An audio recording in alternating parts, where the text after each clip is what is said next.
जय माता रानी भक्तों, आप सभी का स्वागत है आपके अपने चैनल पर संदीप भक्ति ज्ञान गंगा में। आप सभी को नवरात्रि की खूब सारी शुभकामनाएं। उम्मीद करती हूँ बहुत अच्छे से आपके नवरात्रि जा रहे होंगे। आज के इस वीडियो में हम जानेंगे कि नवरात्रि के आखिरी दिन किस तरीके से पूजा की जाती है, किस तरीके से पूर्ण आहुति हवन किया जाता है। देखिए, किसी के यहाँ पर तो कढ़ाई अष्टमी के दिन होती है, किसी के यहाँ पर नवमी के दिन होती है, यानी कि किसी के यहाँ पर अष्टमी पूजती है, किसी के यहाँ पर नवमी पूजती है।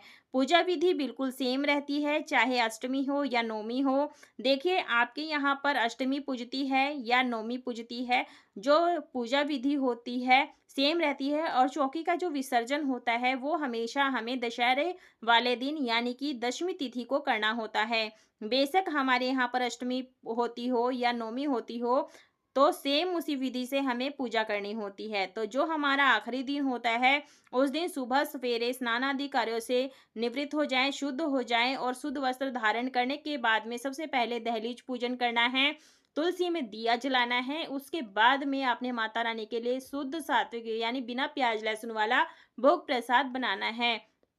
तो हमने टमाटर, प्याज, अदरक कट कर लिए हैं। और देखिए, जब ये भोग प्रसाद बनाएँ तो सिर को ढक करके बनाएँगे तो बहुत ही अच्छा रहता है और माता की असीम कृपा बनी रहती है, अन्नपूर्णा माता की। और यहाँ पर हम धनिया के बीज डाल देंगे और थोड़े से जीरा डालेंगे। तो इस तरह से हम इसे ग्राइंड करके पेस्ट बना लेंगे। और देखिए, यहाँ पर जो है घी में आप पूड़ी तल लीजिएगा, क्योंकि माता रानी को शुद्ध देसी घी में पूड़ी चढ़ाई जाती है। हमारे यहाँ पर अट्ठावड़ी चढ़ाई जाती है। तो देखिए, हमने हलवा बनाया है, चने रख लिए हैं उबाल करके। आप चाहें तो इसे ग्रेवी में फ्राई भी कर सकते हैं। साथ में हमने यहाँ पर आलू चने की सब्जी बनाई है, वो हम अर्पित करेंगे। जो भी भोग आप बना रहे हैं शुद्ध सात्विक, वो माता रानी को अर्पित करिएगा। आप चाहें तो आज के दिन खीर भी बना सकते हैं। और देखिए, रामनवमी की पूजा भी कर सकते हैं। अट्ठावड़ी पूजी जाती है तो थाली में हम 8 पूड़ियाँ रख लेंगे। और देखिए, इस तरह से सुबह में जैसे हम पूजा स्थल पर आएँ, वहाँ पर साफ-सफाई कर लें, तो जो सूखे फूल होते हैं ना, वो आपने हटा लिए होते हैं। तो जो भी भोग प्रसाद होता है, वो तो हम पूजा करने के बाद 10-15 मिनट के बाद उठा लेते हैं। जो जल का लोटा है, वो पूरी रात ऐसे ही रहता है। अगले दिन उसे उठा कर के किसी पौधे में डाल देंगे और जो सूखे फूल हैं, उसे हम हटा लेंगे। तो देखिए, ध्यान से सभी चीज़ें हटानी है। बस ध्यान ये रखना है, जो भी आपने स्थापित की हैं मूर्तियाँ, नवग्रह, षोडश मातृकाएँ, गणपति जी, ये हिलने-डुलने नहीं चाहिए अपने स्थान से, इस बात का ध्यान रखिएगा। और जो भी आपने वस्त्र रूपी कलावा पहले दिन समर्पित किया था, वो आप हटा दीजिएगा। चुनरी माता को पहले दिन अर्पित की थी, वो भी हटानी है। आज के दिन माता रानी को नई चुनरी अर्पित करेंगे और साफ कपड़े से अच्छे से झाड़ लीजिएगा। जल का छींटा लगा करके हमें यहाँ पर पूजन करना है।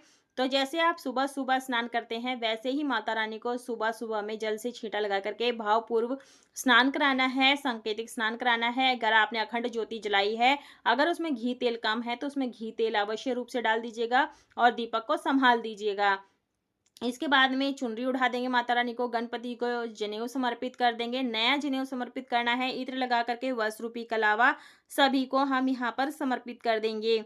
तो देखिए भक्तों, आप पूजा के दौरान आप जय माता दी बोलते रहिएगा या फिर ओम दुम दुर्गाय नमो नमः मंत्र का जाप करते रहिएगा। इससे जो है आपका पूजा करने में मन भी लगेगा और साथ में आपका मन भटकेगा भी नहीं। और जो हमने ज्वारे लगाए हैं, शाकुंभरी माता लगाई हैं, उन्हें भी हमने वस्त्र रूपी कलावा समर्पित कर दिया है। चंदन रोली से हम यहाँ पर सभी को तिलक कर देंगे, अक्षत समर्पित करेंगे। जैसे आप डेली पूजा करते आ रहे थे ना, वैसे ही हमें पूजा करनी है। बस ये ध्यान रखना है कि वो हिलने-डुलने नहीं चाहिए अपने स्थान से। तो डेली जैसे हम सुबह के समय पूजा करते आए हैं ना, उसके बाद में देखिए, दीपक को भी हम पूजन कर लेंगे। वरुण कलश देव जो हैं, नवग्रह हैं, माता रानी हैं, सभी को हम यहाँ पर टीका कर देंगे, तिलक लगाएँगे।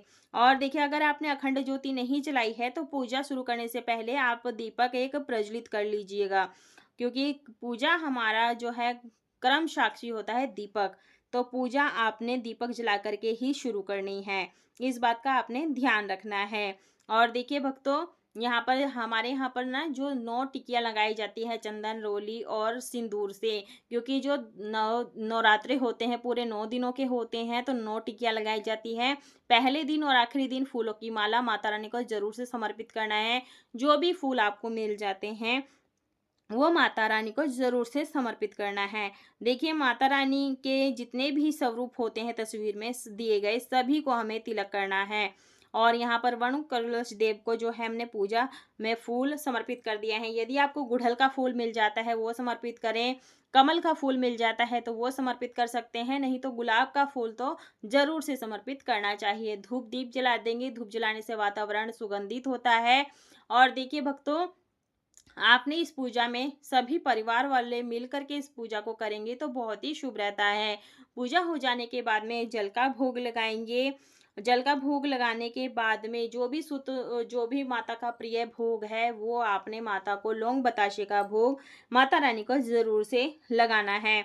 और इसके बाद में जो भी आपके पास ऋतु फल हो, 5 प्रकार के, 7 प्रकार के, वो फलों का भोग लगाना है। और आखिरी दिन हलवा, पूरी, चने का भोग लगाया जाता है माता रानी को। तो हमने थाल सजा लिया है, अठावड़ी चढ़ाई जाती है, देसी घी में तल करके बनाया जाता है, तो आप ज़रूर से अर्पित कीजिएगा। और पूजा करते समय ओम ऐं ह्रीं क्लीं चामुंडे विच्चे नमः मंत्र का जाप कर सकते हैं। और आज के दिन जटा वाला नारियल भेंट माता रानी को ज़रूर से करना है। इससे जो है हमारी वंश की वृद्धि होती है, हमारा जो सुहाग होता है अटल सुहाग रहता है।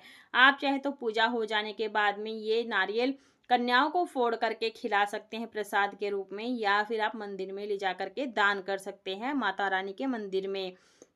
जो भी चौकी पर सामान रखा होता है, पूजा हो जाने के बाद में आप कन्याओं को दे सकते हैं, या फिर माता रानी के मंदिर में ले जा करके भेंट कर सकते हैं। तो ये हमारी नारियल जो है माता को ज़रूर से भेंट करना चाहिए। आप चाहें तो इसमें कलावा और कुछ दक्षिणा भी बांध सकते हैं। और देखिए, लास्ट दिन होता है, हवन आज्ञारी ज़रूर से की जाती है।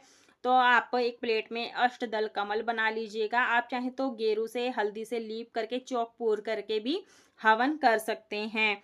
और देखिए भक्तों, अगर हम हवन नहीं करते हैं ना, तो देखिए हमारी जो पूर्ण आहुति होती है, हवन होता है ना, वह कुछ विशेष होता है।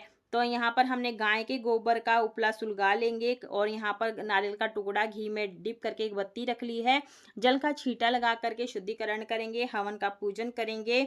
हवन आपका अगर तांबे का, लोहे का है, तो आप उसमें मिट्टी लगा लीजिएगा ताकि उसका दोष निवारण हो जाए। तो यहाँ पर रोली चंदन से टीका कर देंगे। और यहाँ पर सबसे पहले कपूर डाल करके अग्नि प्रज्वलित कर लेंगे। तो यहाँ पर हमने थोड़े से पुष्प लेकर के कथा सुनना है।